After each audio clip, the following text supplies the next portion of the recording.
Over the past year, we've brought you stories about a 101-year-old World War II veteran from Bloomington.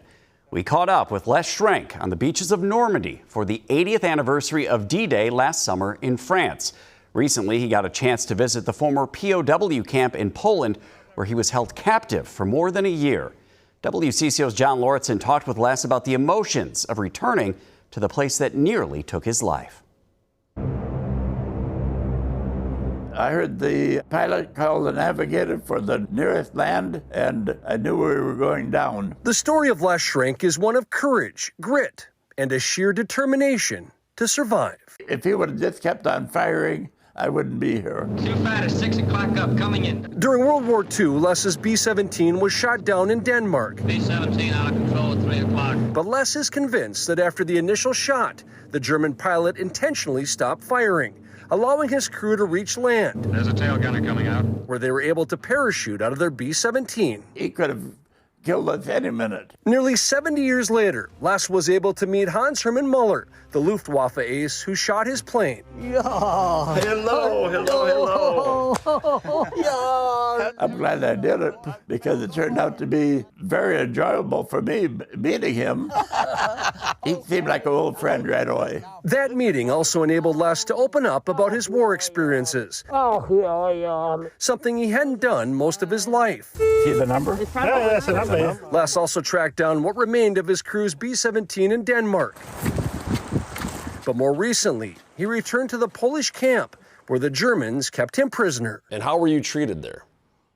Horribly. No food, beatings. The Gestapo would come, the SS, and chase you out of the building right in the middle of winter. He spent 15 months as a German captive, sometimes going 5 days without food. He was one of the most brutal guards you could imagine. And when food did come, it was a potato or clover soup or even rotten fish. You had two choices. You either ate it and got sick or you starved. One day at a time. I believed in prayer. I think that helped. Les went from 185 pounds to about 90 pounds during his time as a POW. In March, he returned to the camp more than 80 years after he was liberated, accompanied by Honor Flight volunteer Mike Johnson. They think he might be one of the last surviving prisoners that visited that camp. Who would ever thought I would make it 80 years later to be back? The town made him a celebrity, and they really just rolled out the red carpet for Les. It was a big enough story that a Berlin television crew interviewed him. Very welcome, sir.